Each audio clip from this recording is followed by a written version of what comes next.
la batalla, pero es mucho más grande el que conmigo está. Sé que la victoria es grande, si es grande la batalla, pero es mucho más grande el que conmigo está. Sé que la victoria es grande, si es grande la batalla, pero es mucho más grande el que conmigo está. Sé que la victoria es grande, si es grande la batalla, pero es mucho más grande el que conmigo está.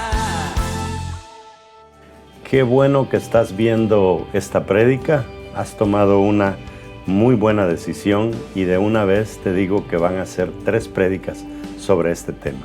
Y estamos hablando sobre a prueba de apetitos y malos hábitos. Cuando nosotros analizamos la vida de Jesús, y una de las razones por qué Él tuvo éxito es porque Él supo controlar sus apetitos y sus hábitos o sus malos hábitos. Y vamos a estar hablando de lo que a través de la historia se ha conocido como los 7 pecados capitales. Y te vas a quedar sorprendido de cómo algunas cosas que parecen tan leves, a través de la historia se han considerado pecados de muerte, pecados capitales. O sea que estos pecados te pueden alejar de tu salvación, así se ha creído a través de la historia. Uno de ellos es la glotonería y vamos a estar explicando cada uno de ellos. Vamos a estar hablándote de lo que es un valor, lo que es un antivalor y cómo el enemigo nos lleva a practicar un antivalor, porque al hacer eso automáticamente nos está robando el valor, y cuando nos roba el valor nos roba los privilegios grandes de practicar valores, que cuando los practicamos es que nosotros nos parecemos más a Dios. O sea, el diablo sabe que cuando practicamos un antivalor nos parecemos más a Él, y cuando practicamos un valor nos parecemos más a Dios. Yo sé que esta prédica te va a bendecir mucho. Por favor, no la pares, sino, por favor, hay que verla hasta el final.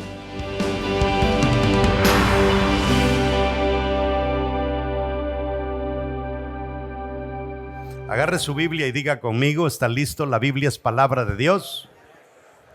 Si Dios lo dice, yo lo creo. Si Él dice que tengo riquezas, soy rico. Si Él dice que tengo salud, soy sano. Si Él dice que tengo salvación, soy salvo. Si Él dice que soy su hijo, soy importante. Por eso, de hoy en adelante, nadie más me definirá. El único que me define es Dios, mi Hacedor. Dele un aplauso al Señor. Él sí se lo merece.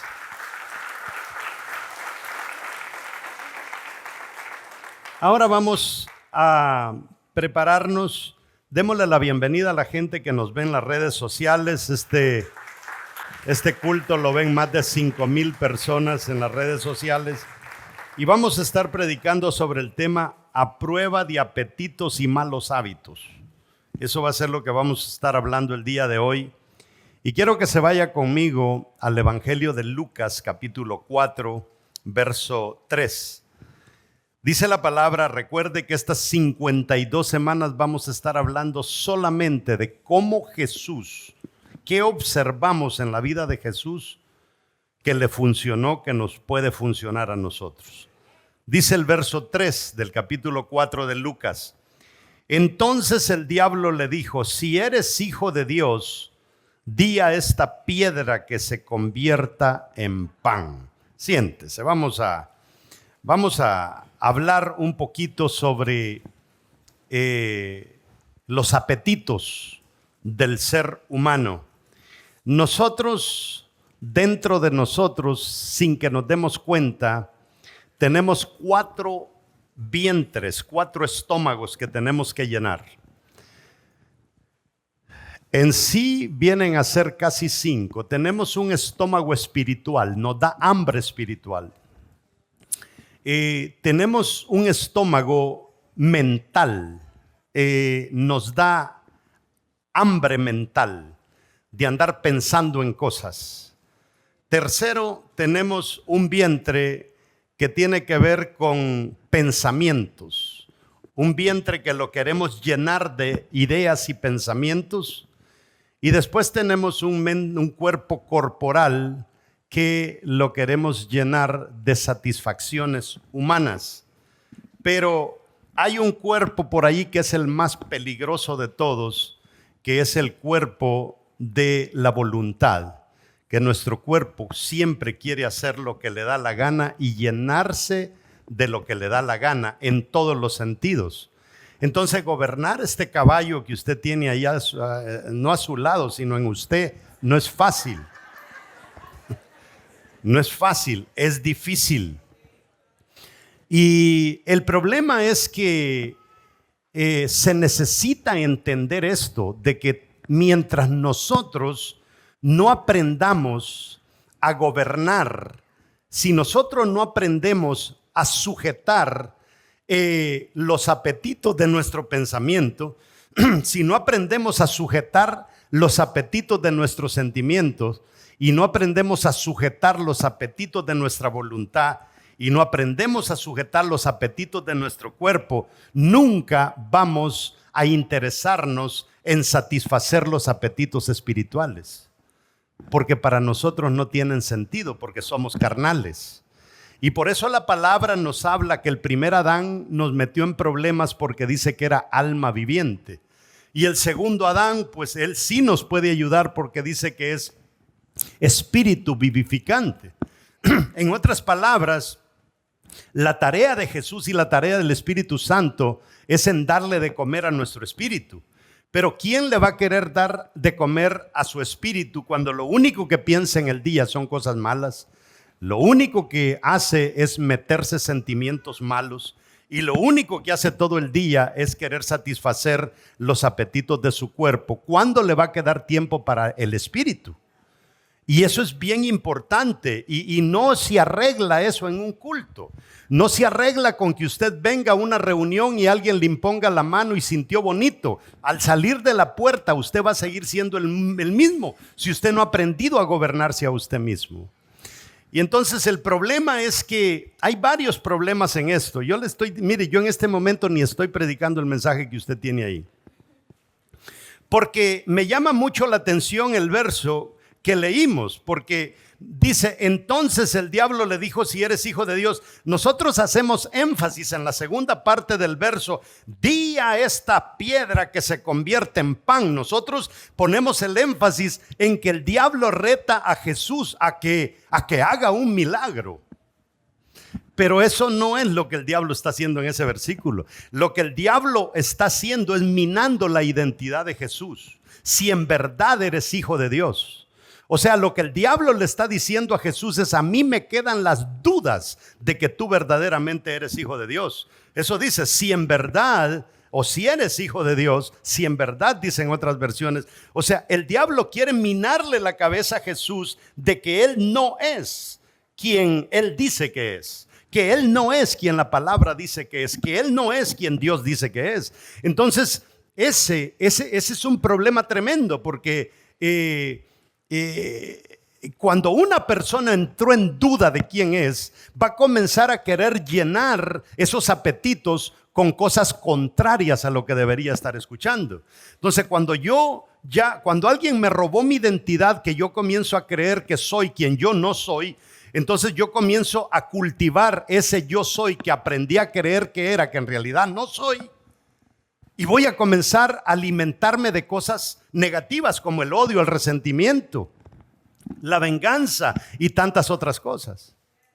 Otra cosa importante para nosotros es que nosotros tenemos unas grandes bendiciones que ni las vemos. En primer lugar, tenemos este libro tan poderoso que es la palabra de Dios. Esto no es la palabra mía, esto no es la palabra de los discípulos, esto es palabra de Dios.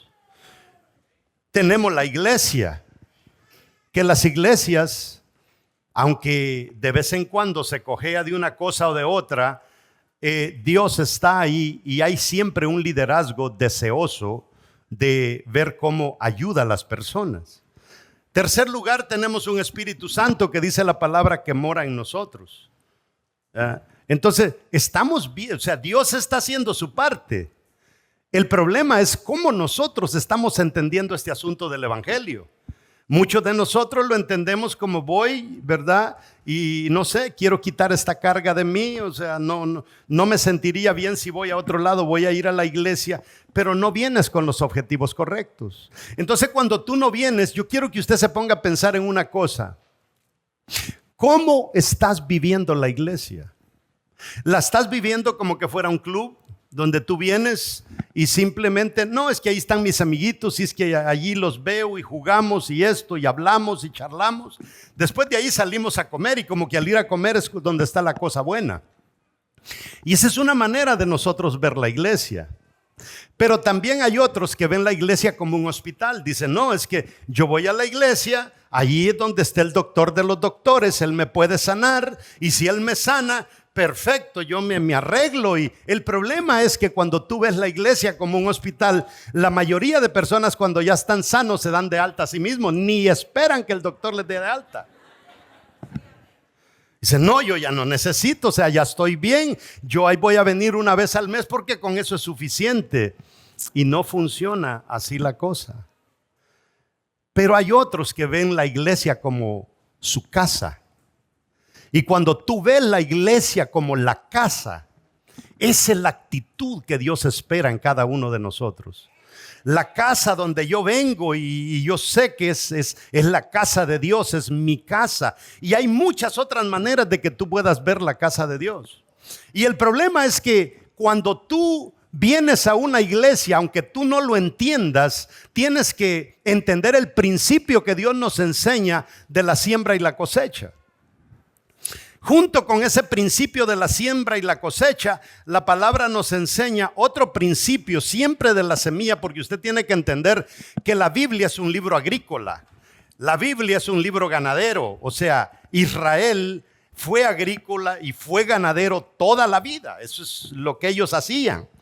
Y aun cuando el pueblo de Israel viene a Egipto y José habla con su papá, le dice, si Faraón les pregunta, ¿qué son ustedes? Díganle, somos ganaderos.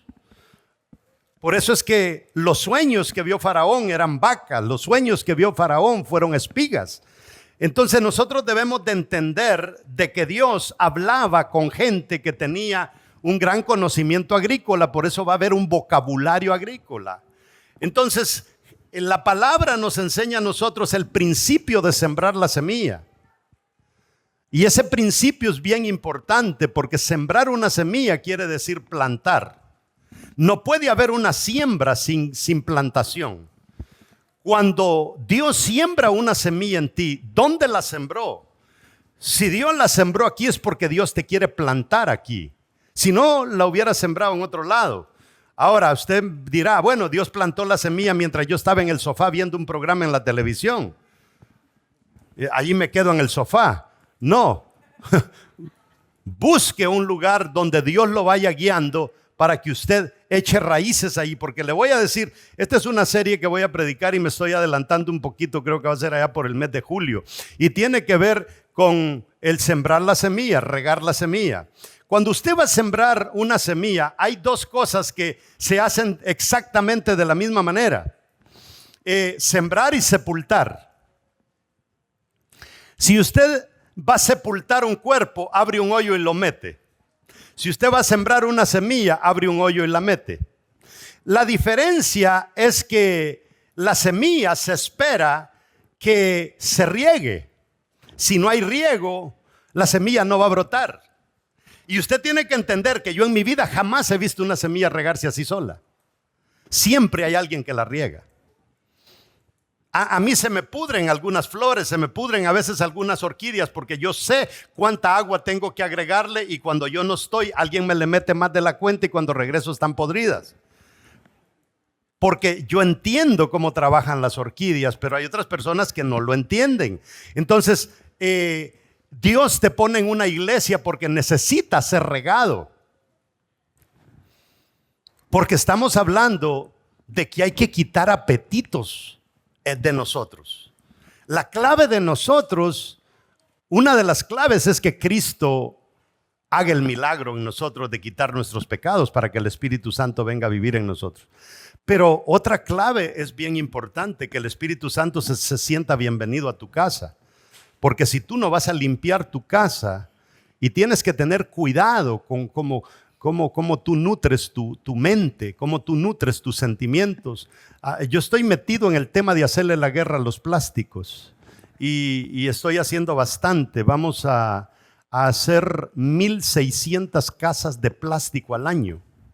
Ya pronto, ya llegó la maquinaria, ya está lista la fábrica para abrirla dentro de un par de meses. Pero lo terrible es que cuando usted analiza el plástico, los expertos dicen que dura entre 500 y 700 años para deshacerse. Lo tremendo es que los pensamientos son parecidos al plástico. Cuando tú metes un pensamiento en tu cabeza, dicen los expertos que dura 37 años para irse de tu cabeza. ¿Se recuerda usted de cositas cuando era niño? Yo me recuerdo y hace más de 40 años. Pero lo que más dura, y eso los expertos ni tan siquiera se han atrevido a dar una fecha de cuánto dura, es cuando tú albergas un sentimiento en tu corazón. Porque una cosa es que tú hayas visto una muchacha que te guste en tu niñez, ese pensamiento lo guardaste. Otra cosa diferente es que le hayas dado un beso. Ese beso no se olvida porque viene atado con una experiencia. ¿Está entendiendo? Hay como 4 que están entendiendo. Pero déjeme regresar a la semilla. Es tan importante el tema de la semilla porque el éxito de la semilla está en que días después comience a brotar ese retoño que nace de la tierra. Y el éxito de una semilla no está en que salga, el éxito está en que no lo vaya a atrofiar nada en su etapa inicial, porque si le quitamos la punta, ya lo atrofiamos. Y el enemigo es experto en atrofiar recién convertidos. Y le voy a decir que el enemigo, yo creo que se puede ir de vacaciones, porque realmente los expertos en atrofiar recién nacidos son otros cristianos, amargados que a veces están en las congregaciones. Gracias a Dios aquí no hay. Pero se especializan en atrofiar. Ahora, quiero que entienda, por favor, y esto es para todos nosotros, hay una gran diferencia entre sembrar y sepultar, porque lo que yo sepulto en la tierra se pudre y apesta, pero lo que yo siembro se convierte en un renuevo y comienza a crecer y más tarde va a dar fruto. Porque el éxito de una semilla no está en meterla y que salga, sino el éxito está en para qué la sembré. Si la semilla la sembré y no me sirve para algo en el futuro, yo perdí el tiempo. Entonces, cuando Dios nos planta, Él nos planta con un propósito en su mente. Nos planta para que de ahí salga algo para cumplir con el propósito para el cual Él te trajo acá. Pero cuando tú te atrofias, recién nacido, o cuando tú en vez de ser sembrado fuiste sepultado, porque el sepultado no se mueve de la silla, el sepultado no estudia semillas, el sepultado no estudia la Biblia, el sepultado simplemente viene a saber a qué rayos a la iglesia. Y el problema del sepultado es que con el tiempo apesta, y ese no es el objetivo por el cual Dios nos puso en una iglesia. Y en torno a todo esto está el tema del que le estoy predicando: a prueba de apetitos y a prueba de malos hábitos. Si leemos Lucas 4:5, dice: y le llevó el diablo a un alto monte y le mostró en un momento todos los reinos de la tierra. Lucas 4:9 al 11, quiero que le ponga mucha atención. Dice: y le llevó a Jerusalén y le puso sobre el pináculo del templo y le dijo: si eres hijo de Dios, échate de aquí abajo. Verso 10: porque escrito está, a sus ángeles mandará acerca de ti que te guarden, y en las manos te sostendrán para que no tropieces con tu pie en piedra. ¿Va entendiendo qué es lo que hay debajo en los argumentos de Satanás? Verso 28 dice: pero si yo por el Espíritu de Dios echo fuera a los demonios, ciertamente ha llegado a vosotros el reino de Dios. Verso 29: porque ¿cómo puede alguno entrar en la casa del hombre fuerte y saquear sus bienes si primero no le ata y entonces podrá saquear su casa? Vamos a ver qué es lo que nos está enseñando esta palabra aquí. Nosotros vemos que Jesús, todo esto que está argumentando con el diablo, está en medio de un ayuno. Un ayuno de 40 días y un ayuno de 40 noches. Entonces, ayunar, lo que me ayuda a mí es a sujetar todo apetito y ponerlo bajo control. Si yo no sujeto mis apetitos y los pongo bajo control, entonces yo me convierto como en un cometa que anda de un lado para otro. Y yo le voy a decir, yo a la gente que viene cada 3 meses le tengo, yo no sé si está correcto que los pastores pongan apodos, pero me di el permisito. Yo le llamo cometa Harley. Se aparece cada 20 años, cada 40 años, que pasa por la tierra, ¿verdad? Y ya bromeo con algunas y hola Harley, ¿cómo te va? Anoche vi a una de esas personas. Y es que esta persona que vi anoche, Dios la sanó de cáncer. Y ahora viene cada 6 meses, cada 9 meses. El tentador tenía que tomar descansos porque ningún apetito hacía titubear a Jesús. O sea, eso es lo que nosotros tenemos que ver, que Jesús no fue que entra a la prueba y la prueba lo capacitó. Jesús entra a la prueba y él determinó que estaba listo para ser probado. Dios no te va a permitir que te venga una prueba para capacitarte en medio de la prueba. Él va a permitir que venga una prueba porque Él sabe que tú vas a salir exitoso de esa prueba. Él sabe que vas a... Ahora, depende de ti si tú decides salir exitoso o no decides ser exitoso, salir de ahí. Entonces, el pecado tiene sus historias y todas las historias están relacionadas con el apetito humano. No importa quién usted vaya. Estudia a Sansón, fracaso de Sansón, apetito humano. Estudia a Saúl, apetitos humanos, ¿sí o no? Estudie a los grandes que fracasaron. Estudie los errores de David, apetito humano. Todo fracaso tiene que ver con un apetito humano. Entonces, para mí esto es bien importante lo que le estoy hablando. Ahora, históricamente ha habido una lista de pecados mortales, se le ha llamado, y desde el Antiguo Testamento tenemos la lista, pero ahí por el año 340 en adelante se preparó una lista de pecados mortales y son 7 pecados mortales que más después la Iglesia Católica los va a resucitar y le llama pecados capitales. En otras palabras, estos son pecados que la iglesia históricamente ha venido creyendo que si tú practicas uno de estos pecados, por eso se le llama mortales. O sea, te mató espiritualmente, pues. Estos pecados matan espiritualmente. No te dejan vivo. Son peor que el COVID. Ahora, en esa lista no figuran muchos pecados serios que la Biblia denuncia estrictamente. Los 7 pecados mortales que están en esa lista es bien interesante porque esta lista fue formulada por un monje llamado Evagrius Ponticus.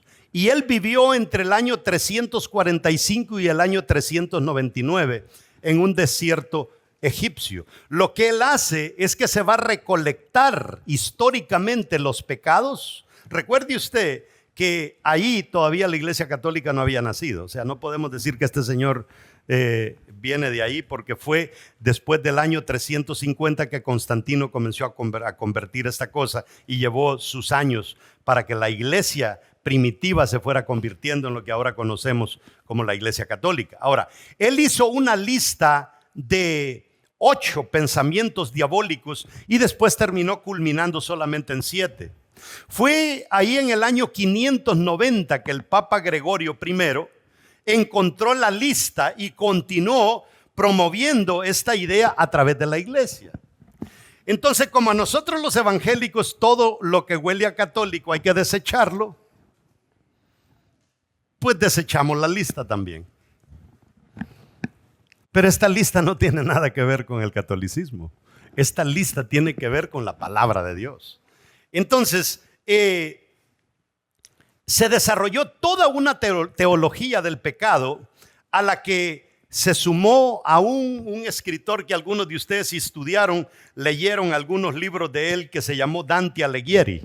Eso ya fue para el año 1265, 1321. Ustedes estudiaron quizá o leyeron la Divina Comedia. La Divina Comedia trata sobre esos 7 pecados. Ahora, pecado en sí, entendamos qué es pecado. Y pecado es no cumplir con lo que Dios requiere de nosotros. ¿Qué es pecado? No cumplir con lo que Dios requiere de nosotros. Hemos oído que pecado también es cerrar al blanco, o sea, tirarle algo y no pegarle. Hemos leído que pecado es ir caminando para un lado, me doy media vuelta y ya dejo de ser pecador. Pero me gusta esta definición porque pecado es no cumplir con lo que Dios requiere de nosotros. Porque hay 2 tipos de pecado. Pecado por comisión, cuando yo hago el mal, donde no cumplo con lo que Dios quiere que yo cumpla. Y está el pecado por omisión, que yo sé hacer el bien, pero no lo hago. Y entonces tampoco yo cumplo con lo que Dios quiere que yo cumpla. Entonces, cuando yo le doy esta definición, estoy abarcando los 2 tipos de pecado. ¿Está conmigo? ¿Está ahí? Ahora, traspasar estas instrucciones equivale a caer fuera del pacto de Dios. Entonces nosotros no podemos traspasar nada de esto o pasarlo por alto. Cada pecado mortal tiene su contraparte. Y la lista, creo que se la están compartiendo a ustedes ahí, la encabeza la lujuria. La lujuria, la contraparte de la lujuria, porque yo quiero que usted entienda, si el diablo quiere meter un mal hábito en ti es porque quiere matar un buen hábito. Ese es el objetivo de Satanás. El objetivo de Satanás no es que comiences a hacer algo malo. El objetivo de Satanás es que dejes de hacer algo bueno. Entonces, cuando él mete en ti el deseo de hacer algo malo, automáticamente ya quedaste arruinado para hacer la contraparte de eso malo que estás haciendo. Entonces, la contraparte de lujuria se llama castidad o pureza. Mientras usted tenga pensamientos de lujuria, mientras usted tenga sentimientos de lujuria, usted nunca va a poder ser puro. Y usted puede venir a un ejercicio espiritual, sea una vigilia, sea un clamor, grite como le dé la gana, usted no va a avanzar, porque si esa bendita cabeza no se la ha entregado a Dios y ese bendito corazón usted no se le ha entregado a Dios, de nada le sirve la gritolera. La segunda cosa que vemos en esa lista es la glotonería. Y la contraparte de glotonería es templanza. Ya vamos a entrar en detalles si nos queda tiempo. La tercera es la codicia. La cuarta es la caridad, la glotonería, la templanza. La codicia, la contraparte es la caridad. 4 es la pereza. Lo contrario a la pereza es la diligencia, y tanto que aplaude Dios la diligencia. O sea que cuando tú te hiciste perezoso, mataste la negligencia. 5, ira. Lo contrario de la ira, el valor y el antivalor es la paciencia. 6, envidia, es la nobleza o la amabilidad, es la contraparte. O el valor, el antivalor es la envidia, el valor es la nobleza y la amabilidad. 7, el orgullo. Y ese termina anulando la humildad. Entonces, el enemigo es bien astuto. Hace un tiempo atrás yo le compartí a ustedes una anécdota y creo que vendría bien que se las vuelva a compartir, porque como ustedes tienen ahí el problemita que son olvidados. En una ocasión dicen que un demonio vino y soltó un caballo. ¿Se recuerdan algunos? El demonio suelta el caballo. Y el caballo se va y se va a comer el plantillo de un señor por ahí. Le comió la milpa, el frijolar y todo. Entonces, el dueño del frijolar viene y enojado porque le comió su plantilla, viene, agarra un revólver y mata el caballo. Entonces, el dueño del caballo viene, agarra un revólver y va y mata al dueño de la plantación. El dueño de la plantación tenía una esposa y la esposa contrata a alguien para que vaya a matar ahora al dueño del caballo. El dueño del caballo tenía una esposa, contrata a alguien que vaya a matar a la dueña del dueño del sembrillo. Pero el dueño del sembrillo tenía un hijo y el hijo se prepara y enojado va a matar a la esposa del dueño del caballo. Pero ella tenía un hijo y el hijo viene y agarra un revólver y va a matar al hijo del dueño del sembrillo. Y por último alguien viene y se topa con el demonio y le dice: ¿por qué, demonio? ¿Por qué tú haces tanta maldad? Y el demonio dice: ¿qué he hecho yo? Lo único que yo hice fue soltar un caballo. Y es una gran verdad. El diablo lo único que hace es plantarte un pequeño apetito. Lo único que el diablo hace es plantarte un pensamiento, un pequeño deseo. Lo demás lo haces tú. Eso funciona así, mis amados hermanos. Vamos a hablar un poquito de la lujuria. La lujuria, diga conmigo, es un antivalor. Recuerde usted que Dios dice la palabra que nos hizo a imagen y semejanza de Él. Eso en ningún momento quiere decir que yo tengo las orejas igual a las de Dios, o mi nariz es igual a la de Dios, o mi pelo es igual al de Dios, porque Él siempre lo hemos visto como el anciano de días, ¿verdad? Pelo blanco y eso. Pero Dios no le podemos poner una forma, porque nosotros siempre, para pensar en Dios, usamos un concepto que se le llama el concepto antropomórfico, que yo no puedo pensar en Dios si no le pongo forma. Si yo le pido a usted que cierre los ojos y piense en cómo Dios es, usted le va a terminar poniendo forma. Y en el momento en que yo le pongo forma a Dios, yo lo limito. Y cuando yo lo limito, Dios deja de ser omnipresente y deja de ser omnisciente, porque tiene una cabecita igual que nosotros. Entonces, cuando nosotros pensamos antropomórficamente, no vamos a entender qué quiere decir la palabra que somos a su imagen y semejanza. Tenemos que entender que Dios nos hizo a imagen y semejanza suya, porque Dios tiene características. Diga conmigo, características. Como Dios tiene características, ¿qué características tiene Dios? Bueno, las características que Dios tiene es que Él practica valores. Esas son las características. Dios practica el amor, Dios practica la honestidad, la puntualidad, la bondad. Y en eso, dice Dios, ustedes son a mi imagen y semejanza. O sea, eso quiere decir hechos a imagen y semejanza de Dios. Entonces, cuando usted comienza a hacer estas 7 cosas, usted no se parece a papá. Usted se está alejando de papá. Entonces, vamos a agarrar el primer antivalor, la lujuria. Mire lo que dice Juan 2:16, primera de Juan 2:16. Porque todo lo que hay en el mundo, la pasión de la carne, la pasión de los ojos y la arrogancia de la vida, no proviene del Padre, sino del mundo. Todo lo que hay en el mundo, toda esa pasión, ese deseo, ese apetito de la carne, ese apetito de los pensamientos, ese apetito de los sentimientos, todo eso, dice la palabra, eso no proviene de Dios. Y si no proviene de Dios, ¿por qué no lo soltamos? Porque, hermanos, nosotros tenemos una gran ventaja para pecar. Y la gran ventaja que tenemos para pecar es que existe la privacidad.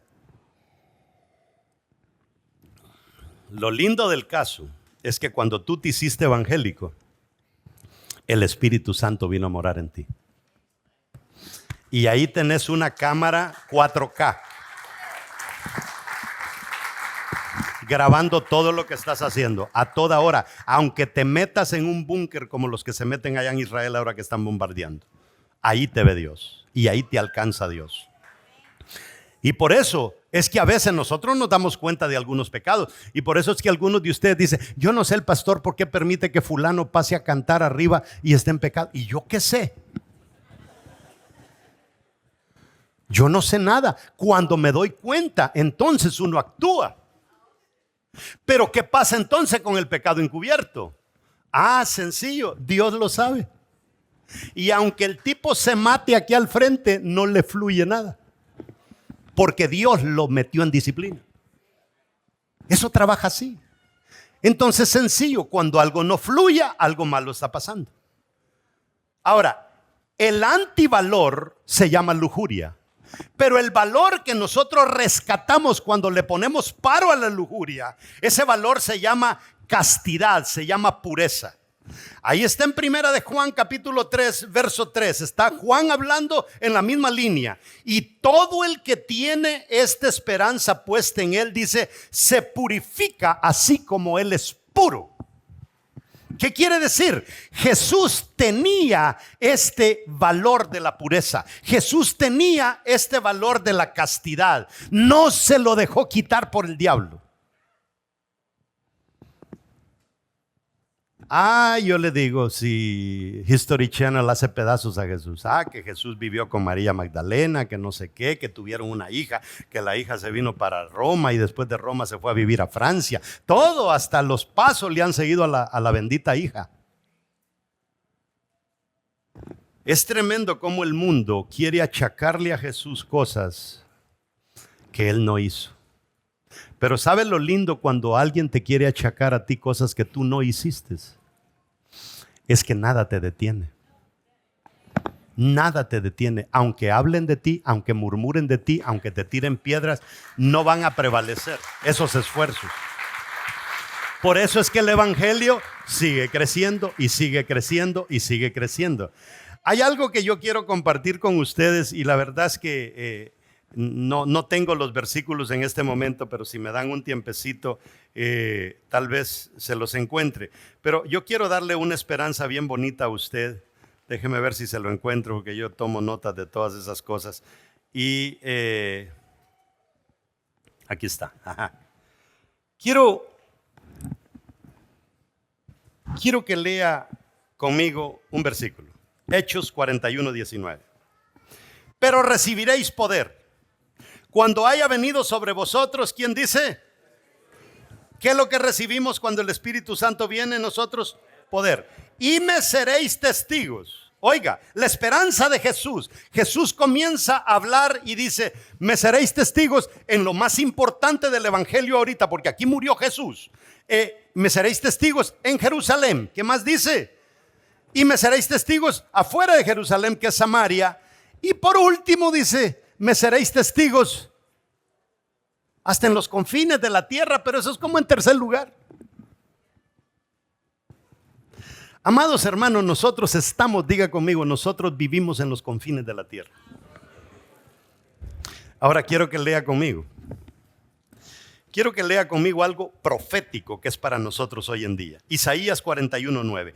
Tú, a quien tomé de los confines de la tierra y desde sus lugares más remotos te llamé y te dije, mi siervo eres tú, yo te he escogido y no te he rechazado.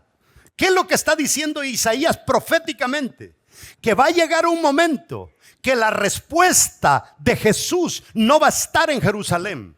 La respuesta no va a estar en Samaria. La respuesta para ponerle fin a esta situación del diablo y los planes satánicos va a venir de los confines de la tierra. O sea, Jesús no dijo por casualidad hasta los confines de la tierra. Él sabía que en un momento de los confines te ibas a levantar tú, pero ibas a ser diferente. Te ibas a parecer a Él. De nada sirve que estés en los confines si no te estás queriendo parecer a Él, porque entonces no le vamos a servir de mucho a Jesús. Apenas estamos en el primero, Pero viene el segundo. El segundo es la glotonería. Y esto, mis amados hermanos, yo no quiero ofender a nadie. Por favor, no voy por ahí, ¿ok? La Biblia en Deuteronomio capítulo 28, para mí es uno de los capítulos más poderosos de la Biblia. Y ese capítulo nos habla a nosotros de: si tú haces el bien, te va a venir esto. Si tú haces el mal, te va a venir esto. Por eso es que yo siempre he enseñado que en el mundo solo hay dos tipos de personas: gente alineada y gente desalineada. El alineado es el que hace lo que Dios dice. El desalineado es el que hace lo contrario. El alineado es el que hace los valores. El desalineado es el que hace los antivalores. ¿Está conmigo? Está ahí. Entonces, cuando hablamos de glotonería, en las maldiciones de Deuteronomio 28:15 en adelante, viene como maldición la glotonería. Y viene en estas palabras: comerán y no se saciarán. Comerán y no se saciarán. Y como consecuencia de eso, ¿qué es lo que vamos a ver? Obesidad. Entonces la obesidad es una señal de que hay un descontrol en nosotros de ponernos freno a nosotros mismos. Y yo le digo, yo estuve ahí. Yo me comía 2 Whoppers y todavía quedaba con ganas. Hermanos, cuando yo tenía la edad de varios jóvenes de ustedes, las cadenas vendían la soda en 16 onzas. Ya con los años, a los 8 años después, ya la vendieron en 32. Vaya ahora, se la dan de 64. O sea, que va a llegar un momento que se la van a dar en un balde. Porque la glotonería es un pecado. Y no es un pecado cualquiera. Es un pecado de muerte. Es un pecado capital. Usted, pastor, pero comer, yo diría fumar marihuana. No sé, tomar. Eso tal vez, pero comer tan rico que es.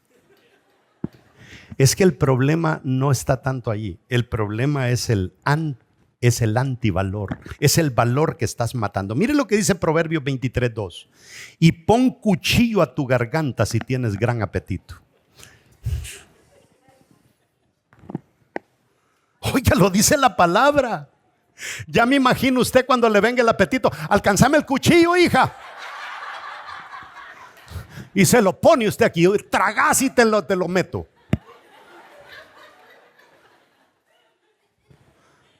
O sea, así es de serio esto.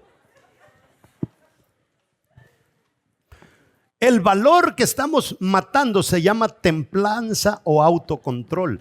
Porque el que se descontrola en su apetito para satisfacer lo físico, se descontrola en su apetito para controlar lo sexual. Se descontrola en todo. Porque lo que el enemigo está atacando es el autocontrol. Y por eso es que Jesús nos enseña que el principio para el autocontrol es meterte en ayunos. Porque cuando te metes en ayunos, entonces aprendes a gobernar tu cuerpo. Pero ¿qué pasa? Ay, pastor, y yo soy diabética, ¿será que puedo ayunar? Métete.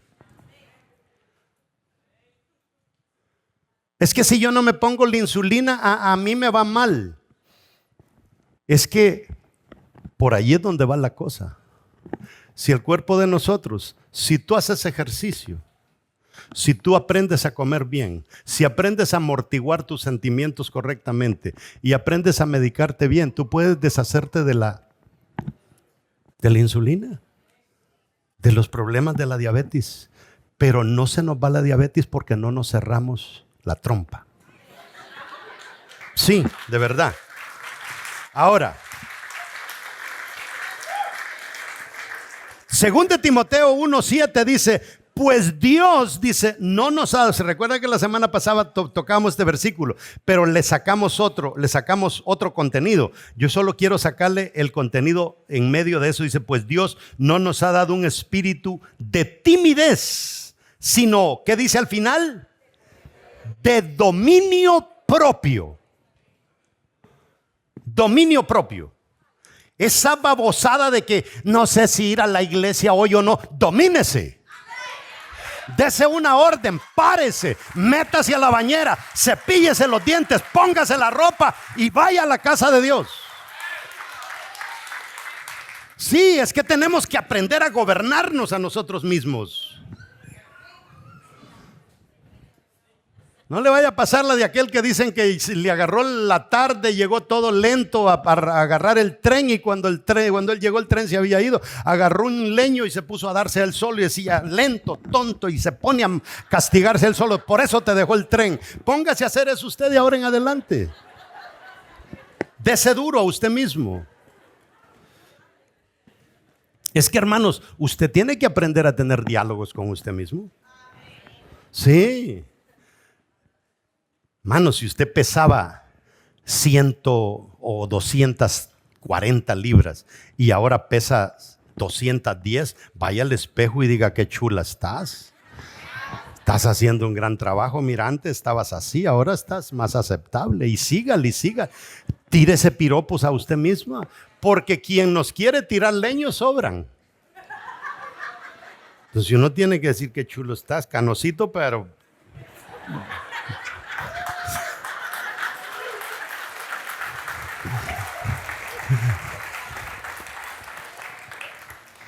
Cubrimos simplemente 2, mis amados hermanos. Pero si logramos trabajar en esos 2 esta semana, vamos a sumarizar, a concluir con los 2 valores que tenemos que recuperar. No ponga su mente en que tiene que dejar la lujuria. Ponga su mente en que tiene que ser puro. En eso métase. Porque el día que usted sea una persona pura, entonces se va a interesar por alimentar lo espiritual en usted. Y cuando usted comience a alimentar lo espiritual, porque hermano, es tan sencillo. Mire, yo veo personas que son viejos de ser evangélicos. Y usted a veces me ve ahí como que ando así medio sospechoso. Yo lo ando escaneando. En todo, en lo bueno y en lo malo, y porque algunos de ustedes me andan escaneando a mí. Ahí ya no. Gente que se para atrás a mascar chicle, y la gente aquí adorando al Señor. La gente adorando, y adoremos a Dios, hermanos, y adoremos a Dios, y allá atrás mascando chicle, como quien dice. Si yo fuera esa persona, hubiera traído otra camisa. Eso se le ve feo, Ay, Dios mío, yo no sé por qué la suben ahí arriba. Y así se van de la iglesia. Terminó el culto y se fueron. Amados hermanos, si nosotros venimos a la casa de Dios, es porque tenemos que venir a practicar nuestra pureza y a llenarnos espiritualmente. El puro. Y mire, puro no quiere decir que ya Dios le dio una ruedita aquí alrededor de la cabeza. Puro quiere decir que usted es inteligente, que usted ya aprendió que los atajos en la vida no llevan a buen camino, que usted ya aprendió que agarrar a Dios por las buenas trae bendiciones, agarrarlo por las malas trae maldiciones. Eso es ser puro. Ser puro quiere decir, yo puedo ir y fajarme en lo mío allá afuera, pero también Dios necesita que le eche una manito en la iglesia. Eso es pureza.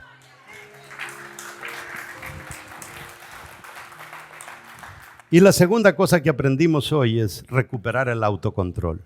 ¿Se recuerda de qué prediqué todas las 3 de las semanas antepasadas? Tenía que ver con el autocontrol. Seguimos con el autocontrol. Es tan importante. Póngase de pie.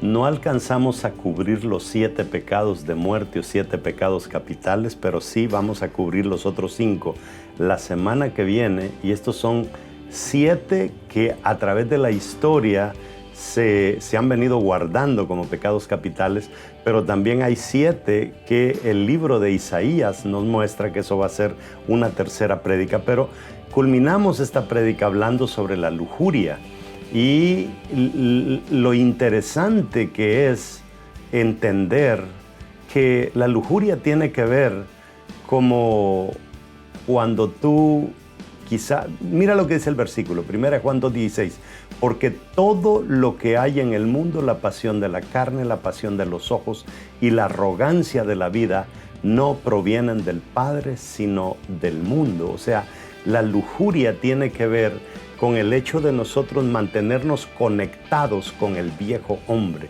Y el éxito de nosotros consiste en desconectar, cortar nuestro cordón umbilical con Adán, que fue alma viviente, y conectarnos con Jesús, que es espíritu vivificante. Lo que el diablo quiere a través de la lujuria es robarnos el valor de la pureza. Y el tema de la glotonería es bien importante, porque cuando nos convertimos en gente glotona, entonces perdemos el autocontrol. Y cuando hemos perdido el autocontrol es como un carro sin nadie en el volante, y eso es lo que el diablo quiere hacer con nosotros. Y hablando de gente sin carro en el volante, muchos de nosotros hemos estado en esa situación, que no sabemos hacia dónde ir. Y para eso no hay otra solución más que Jesús en nuestra vida. Yo te quiero hacer una invitación a que le entregues tu vida a Jesús en este momento, y es tan sencillo. Te invito a hacer esta oración.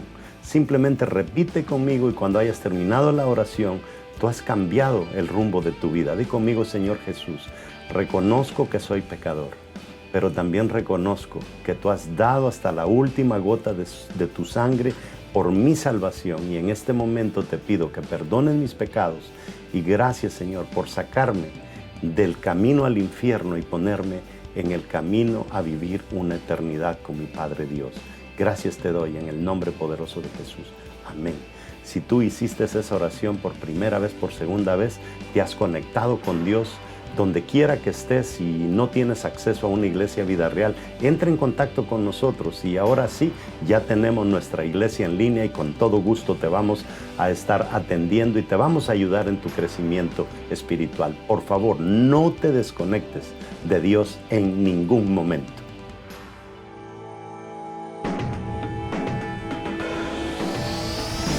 Sé que la victoria es grande, si es grande la batalla, pero es mucho más grande el que conmigo está. Sé que la victoria es grande, si es grande la batalla, pero es mucho más grande el que conmigo está. Sé que la victoria es grande, si es grande la batalla.